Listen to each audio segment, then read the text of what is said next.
కాలువలపై చాకరీ వద్దు, నాణ్యత నియంత్రణకే మొగ్గు. ప్రాజెక్టుల నిర్మాణాలు లేకపోయినా నాణ్యత చూసేందుకైనా వెళ్తా ఉంటున్న ఇంజనీర్లు, ఆపరేషన్ నిర్వహణ, డ్రైనేజ్ విభాగాల్లో ఎన్నో పోస్టులు ఖాళీ. జలవనరుల శాఖలో పరిస్థితి అంటూ జలవనరుల శాఖల ఇంజనీరింగ్ అధికారులంతా నాణ్యత నియంత్రణ విభాగంలోని పోస్టింగ్ల కోసం పోటీ పడుతున్నారు. ప్రధానంగా డిఈ, ఏఈ పోస్టులకు డిమాండ్ మరీ ఎక్కువగా ఉంది. భారీ మధ్య చిన్న తరహా ప్రాజెక్టుల కింద దాదాపు 1.06 కోట్ల ఎకరాలు సాగుతున్న ఆయకట్టును చూసుకునే ఆపరేషన్ నిర్వహణ పనులు పర్యవేక్షణ విభాగంలోకి లేదా డ్రైనేజ్ విభాగంలోకి వెళ్లేందుకు ఎవరూ ఆసక్తి చూపడం లేదు.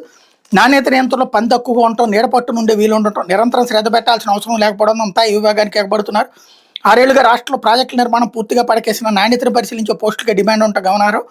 పైగా బదిలీల సమయంలో మంత్రులు, ఎమ్మెల్యేని సిఫార్సు లేఖలు కూడా సమర్పిస్తున్నారు అన్నట్టు వార్తని హైలైట్ చేశారు. లేకపోతే సాక్షి వచ్చేటప్పటికి నంబాల ఎన్కౌంటర్ ఇక్కడ కూడా హైలైట్ చేశారు. లేకపోతే రేపు రేషన్ కూడా ఆపేస్తారా, అదే కూటమి సర్కార్ ఉద్దేశం. వైఎస్ఆర్సీపీ నేత కారుమూరి నాగేశ్వరం మండిపాటు, పేదల నోటికాడ కూడు తీయాలన్నదే మీ లక్ష్యం, ఇంటింటికి మద్యం సరఫరాని మీ విధానం, ఇంటికే రేషన్ రద్దుతో మళ్ళీ క్యూలో కోట్లాది మంది, తద్వారా వారి ఆత్మగౌరవానికి భంగం, దేశం మెచ్చిన వ్యవస్థకు రాజకీయ కుట్రలతో మంగళం. వైఎస్ జగన్ నుంచి పేరుస్తుంటే ఓర్వలేకపోతున్నారు.